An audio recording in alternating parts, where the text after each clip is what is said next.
Our values are being tested by attacks on democracy and freedoms. Carney embarrasses himself in Canada again with his Canada Day address, which is rooted and smothered in desperation.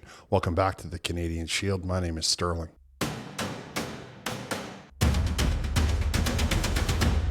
Things just keep getting worse and worse for Mark Carney, and those of you that supported his policies must be feeling very sheepish at this point. Not only has Donald Trump completely trounced Mark Carney, and not only has the American media mocked him and all of his cabinet up and down the entire United States, now the European Union has come out and said that they are no longer going to be worrying about the border carbon adjustment, and that 90% of the companies that work in Europe, that import in Europe, will not have to worry about any carbon tax or any carbon levels whatsoever. Destroying Mark Carney's narrative, destroying all of the eco-mentalists in one fatal shot. We're going to be talking about all of this and how badly this reflects on the Liberal Party, and how, had they been looking after the country in the first place, we might be on the completely other end of the spectrum instead of being one of the poorest countries in the Western Hemisphere. But I want to start with this Canada Day address, because there's a couple of really important takeaways that I need you as Canadians to see. We're going to open up with this shot of Mark Carney that I just took a picture of and zoomed in, and I want you to see that he is not wearing that ridiculous Order of Canada pin all of a sudden. He's wearing what the Quebec wear, just the maple leaf, because they refuse to wear the flag. So they want to tell themselves that by wearing the maple leaf, they're still representing Canada. I don't agree. I think you should just wear the flag. I mean, it's still just a pin. It's a little one hole in your jacket. What's the difference? Why do you feel that the maple leaf is better than the flag itself? However, it's telling that he's gone ahead and changed this pin, that he's so proud of that Order of Canada, because what it indicates is desperation. He would have gotten a heads up from his people in the EU that they were going to be banned or releasing all of the lowering all of the carbon restrictions.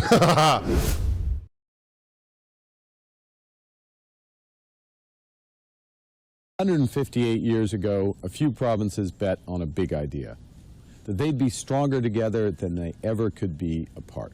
They became a new federation that's now grown into our strong, bilingual, multicultural, ambitious country. We're back to this narrative from the campaign trail where we're all, together in a I don't agree with it. I don't believe in it at all. You either want to be a Canadian or you do not want to be a Canadian. And if you don't want to be a Canadian, there's plenty of other places in the world that you could go ahead and live. Canadian, no hyphenated Canadian, none of that stuff. I don't agree with it. I don't believe in it. And I tell you, the more that you embrace it, the more that you give your power and your position away, because now they can separate you into little clusters and little groups, and they can target and manipulate. That's the trick of Marxism. They've been doing it since the beginning of Marxism. They've been doing it since the beginning of tyranny. Aristotle wrote about it. You have to stand together, one unit, one flag, one people, one country. Canadian, that's it, and that's all. Now, having said that, let's go back to what Mark Carney was trying to spew about how these four regions got together and decided that they were going to start, three regions, whatever, going to get together, and, everybody was going to hug one another and everything was going to be wonderful. The oldest settlement in North America is in Nova Scotia. It was done by the French.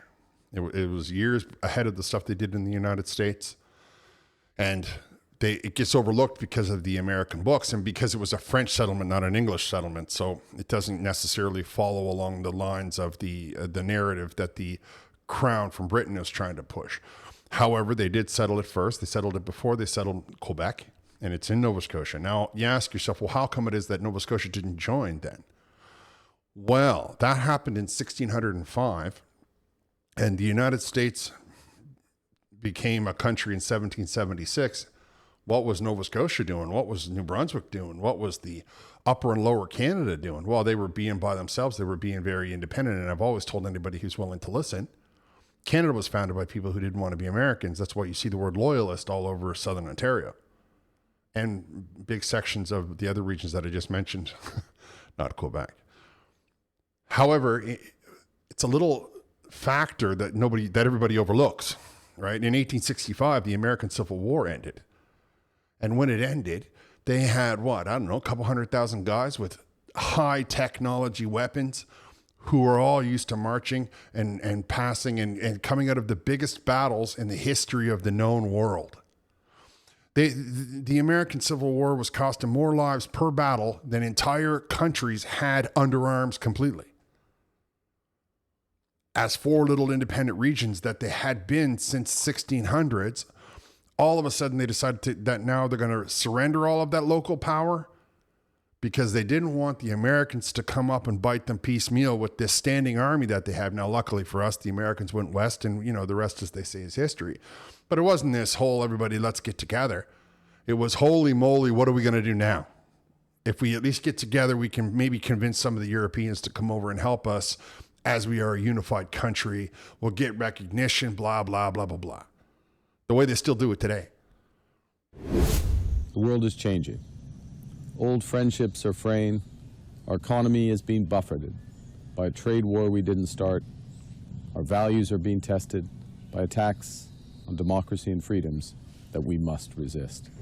I do agree with you, Mark Carney, that the system of Canada, the economy is under attack, and I believe that our way of lives and our freedoms are being attacked as well. I do not believe that it's Americans or the Donald Trump doing it. I believe that it's the Liberal government, the federal Liberal government, and to some extent the NDP of the provincial and the federal NDP are going after our rights and freedoms.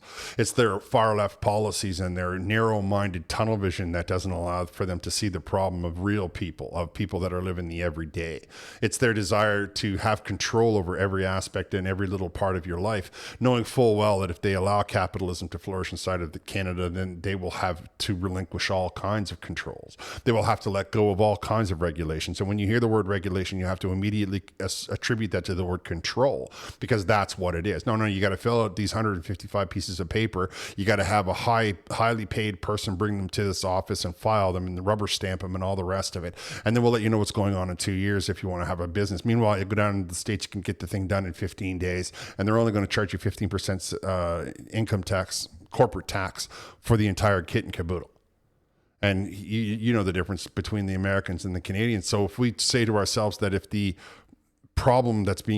there's a government that's bringing a lot of problems to our economy, we can absolutely point to the far left, to the socialist, to the Liberal in name only government who is doing nothing but passing more and more regulations. We can certainly say that the Liberal government is attacking Canada's ambitious behaviors by getting in the way and by telling themselves that everything has to be done based around a blade of grass, based around an ideology or an ideal that is impossible to meet.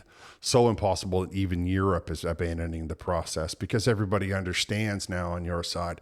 And they might have made some money and they might have did a little bit of this, but now that the chickens have come home to roost, your entire wing is collapsing in on itself. The entire ideology is going to be left with Mark Carney, Stephen Guilbeault, De Bruzen, and 2,500 people that are all willing to glue themselves to the road, while the rest of us are just hoping that you can get out of the way so we can get to work.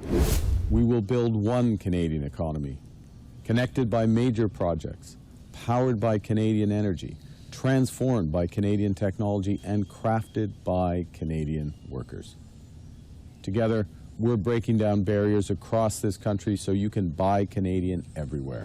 What a complete load of BS. And you can see in that statement, in the idea that he's trying to tell you this brainwashing slogan and this repeating these buzzwords over and over again. They're not going to change anything. They're not going to improve the economy. Quebec will still not permit anybody else's dairy into their province. British Columbia is not going to allow Nova Scotia blueberries or apples into their province. Southern Ontario is not going to be happy if Saskatchewan begins to flood the market with their wheat. The list goes on and on.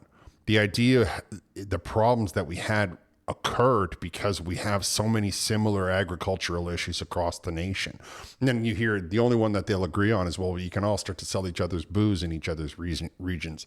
People are very loyal to their booze, especially when it comes to things like beer. They're not just jumping every day from a different product. They buy the beer that they like. They've been drinking it for 20 years. They move to another part of Canada. They can't get their local beer. They get grumpy about it. They're like, and they have to go out and find one to switch over to. I mean, this is just the real world we're talking about. I will agree that one of the problems that Canada needs to solve is getting inexpensive product to the northern part of the country and to have development of houses and infrastructure to the northern part of the country, which is, of course, why I talk about the magnetic levitation all the time. I noticed that Mark Carney is now talking about getting Canadian oil into the Canadian pumps. Of course, we can say, well, that's because of he has desire to have everybody driving electric, which is ridiculous. We don't even have the electricity set up for that. We do not have any of the infrastructure set up for electric cars. We rarely have the infrastructure set up to have gas-powered cars up into the north. We need to consider that that's the only place that we can go with any of these projects that's going to both alleviate and take away the strain. Because if you're in Nunavik, what do they care if the grain was grown in Ontario or if it was grown in Saskatchewan? They don't. If you're in Northwest Territories, are they going to care if the margarine or the butter is sold from Quebec or from British Columbia, or if it's Nova Scotia apples or Newfoundland fish? I mean, are these things going to be the things that they care about, or are they just going to be happy that they can get it at a much better price than they've been used to? And how do we get all of that up there? It's a lot of freight right now. We fly it there, if you can imagine. So we need to get a stable and reliable system to take things to the north. And then, of course, as we move the freight north, people will eventually come. If you build it, they will come, which will open up roads and developments and all those kinds of things. I don't want to go too far into that, though I will be talking about it. And as you know, I talk about it often. Mark Carney needs to hear that his ideas are not working. And the ideas that are not working, we're just banging our head against the wall, hoping that this time it's going to be different, but it's not going to be different. There are solutions to the problem. First solution is to get the environmental crazy people out of the way, and that includes most of the Liberal Party. And then we can start to put shovels in the ground and start to develop products and develop processes and develop things on the ground for the middle class here. Not worrying about who we're trading with, not worrying about what they're doing in Lord knows where, but doing it right here.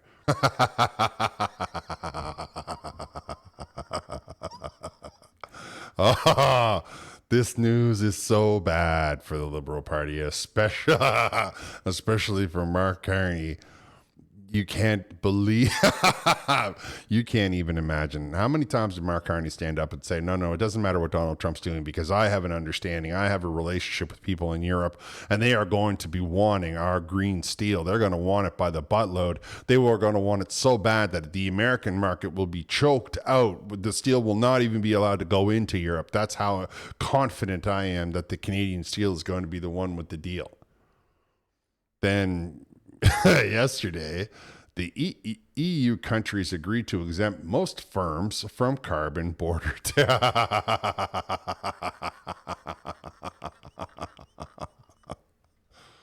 European Union countries backed plans on Tuesday to scale back the bloc's carbon border levy to cover just 10% of the companies currently covered by the scheme, on the grounds that these firms account for nearly all of the emissions involved.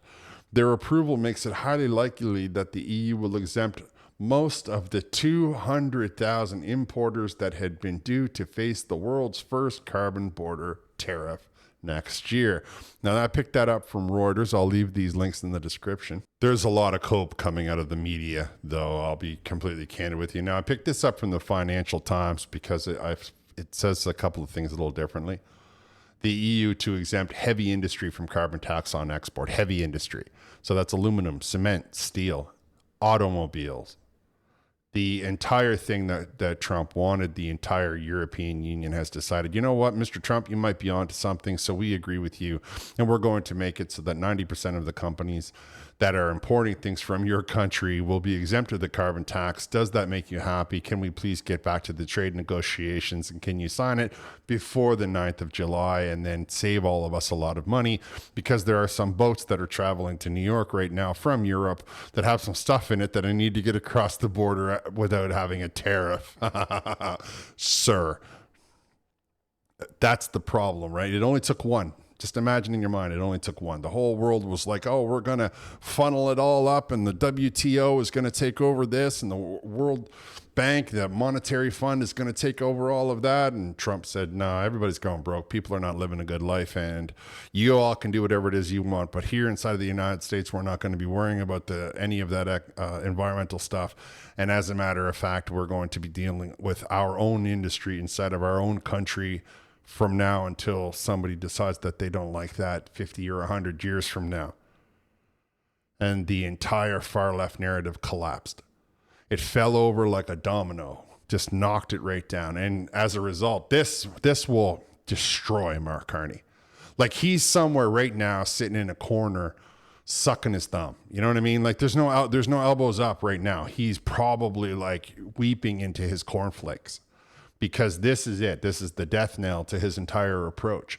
You can try to convince yourself that you're going to do it only in Canada, but there's no market for this green steel now in Europe. In Europe, the Chinese are absolutely not going to buy it.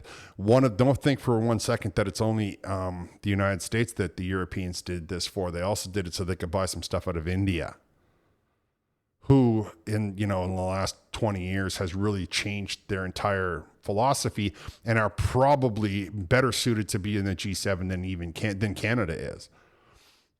So like the world's like fifth largest munitions developer. They got all their army is provided like with all they have their own stuff, right? Their own guns, their own tanks, their own this, that, and the other thing. They have some stuff like the planes are from Russia, but you get the point. What I'm trying to get you to understand is that it's not just the United States that the Europeans have stopped this carbon border adjustment. They have also done it so that they can deal with China.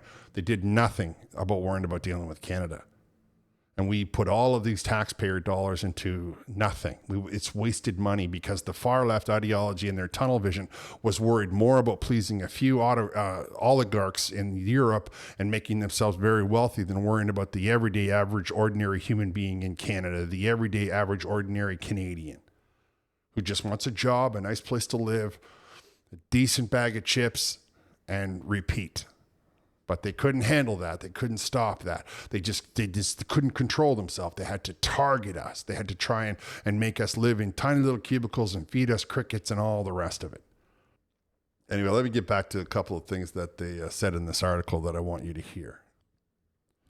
The EU's heavy industry will be allowed to claim compensation for exports funded by the bloc's carbon border tax in the new plans covering polluters as Brussels comes under pressure to weaken the climate rules.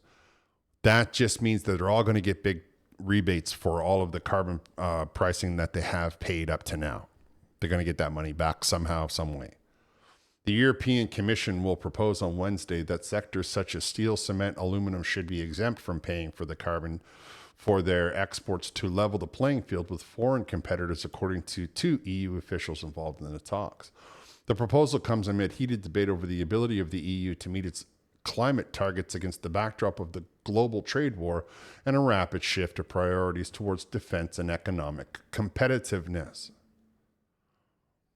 Now they have decided that they're going to give you a lot of cope, the EU. So they released a whole host of statements. Like it's the flurry of stuff coming out of the EU right now. It'd take you a week to get through it all.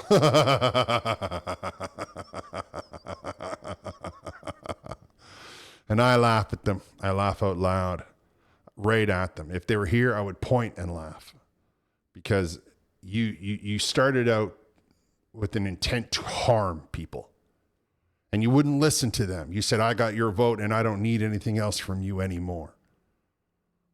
And people were going broke, and people were going hungry, and their standard of living had bottomed right out. Then they decided that they're going to go to 5%, and they looked around the country and they went, holy moly, all of the industry we need, we sent to China or India.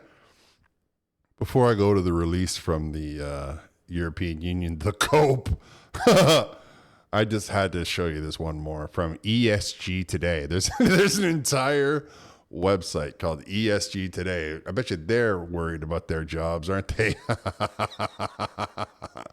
Oh, I'm telling you, this made me so pleased, because now we can for sure tell the Liberal government that they don't know what they're talking about, to stop, just get out of the way, and we're going to get to work. You can sit there until we have our next election, but don't bother us. Just leave us be. Be quiet, sit over there, and we won't force you to come back to an election just right out of the way out of the gate. We're getting paid, and that's what matters. And how are we going to fix Southern Ontario? Well, I have some ideas. We have to get out in front of the massive job loss of Southern Ontario, though. We can't just sit around like Mark Carney saying, we're going to do this and we're going to do that. I have been hearing the Liberal government say they're going to get to something, to a real issue, a real concern, a real problem for 10 years. They haven't solved any one of them, and they've added 15 or 20 more. Anyway, back to the ESG Today, who's probably really chomping on their nails to understand if they're going to have a job anytime now. EU lawmakers agreed to exempt 90% of companies from CBAM, carbon border adjustment mechanism, import carbon tax. Now, of course, the other 10% will cry foul and they will get it. The whole thing will be dropped. Everybody will be forgetting about it. They will be making decent steel cars, decent steel weapons of war. I just want to read you this one line here. Lawmakers in the European Parliament voted 564 to 20 today to approve proposed changes proposed changes to the carbon border adjustment mechanism, the EU's carbon tax on imported goods. 564 said, yep, let's suspend all of that. And 20 people, they held on tight and said, no, we can never do that. They are probably also heavily in they probably all have autographed copies of Mark Carney's book.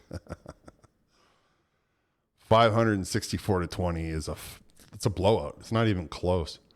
That's how much pressure is coming. I know the media in Canada doesn't tell you, but that is how much pressure is being put onto these elected officials from the people that are on the ground. All of them have been like, you know what, we need to give our people jobs, or they are going to just, do a lot of things that we're not going to be happy about. We can start by getting rid of this environmental stuff. We'll find a way to clean it up. The way that we're going about it is not working with the people. 564 to 20. That's all the proof you need. The European Commission released this document today, or whatever they're calling it, and it's a press release. The title is like, just listen to us for a minute. It's not that we've gone completely against what we said we've been, going to do. It's so much cool. EU's climate law presents a new way to get to 2040. So it's a different way now that they're going to get to these levels. We've tried this draconian crackdown where you're going to do everything walk your bicycle to the grocery store in 3 feet of snow. We've tried that. We see now that people are not going for it. So don't not vote for us. We're just we've got a new way to get there. The European Commission today proposed an amendment to the EU climate law setting a 2040 EU climate target as of 90% reduction in greenhouse gas emissions compared to the 1990 levels as requested by the Commission public guidelines for 2024 to 2029. It will give certainty to investors, innovation, strengthen industrial leadership in our businesses, and increase Europeans' energy security. All the same things you hear Mark Carney saying. They're all going to say it. They just want to continue to say these little buzzwords and hope that you will agree with them and hope that you will believe them. And we, of course, as the middle class and lower, we all understand the only thing we're going to believe is proof is in the pudding. We need to see it at the till. We need to see it at the cash register. We need to see it at the store. We need to see it in our pocket. We need to see it in our bank account. Nothing else is going to be facts like they are seeing in the United States. And all of the people in the world can see, and they're like, wait a minute, this is what I want. Now the European Union is trying to make all kinds of tap dancing around, or the European Commission, is trying to tap dance. Well, we're still going to meet the 2025 targets. We simply moved them to 2040, and it's still going to reflect this, and it's all. If you spend 10 years trying to convince me that steel, aluminum, and cement are the 3 biggest problems with the carbon, and then tell yourself that those are the ones that you're going to make exempt to all of this rules, but somehow you're still going to achieve this goal, I say BS. It's nice to try and hit the goal. Let's do it realistically. Let's do it pragmatically. Let's do it like, paying attention. But don't try to now convince me that this was all part of your plan all along. And even though it goes completely in the face of what you have been saying for 10 years, somehow it's all different while it's all the same. What a load, right? And of course they know that. They know that. That's why they start out by saying, no, it's just a new way to get there. They're just so desperate to try to make you think that they haven't been lying to you for 10 years. Of course, we know better here at the Canadian Shield. We know that it's never been a system that's going to work. And if we had just had the right people to vote, had people voted the correct way instead of being blinded by their hatred of Donald Trump, if they had, seen the love of a good economy and a nice house and an inexpensive house and inexpensive food over their blind rage over the fact that Donald Trump, for some reason, did something that they don't agree with, Now the whole world loves Donald Trump. He's been nominated for the Nobel Peace Prize. He's stabilized oil prices. And all Canadians have to do is get the Liberal government out of the way, stop with all these ridiculous regulations, put shovels in the ground, and it's smooth sailing from there on out. All right, you let me know what you think. Do you think that this move by the European Union signals the end of the liberal tyranny, or are we still going to be putting up with it for another 4 years? I'm going to wrap here. I want to thank you for listening. I'll talk to you next time.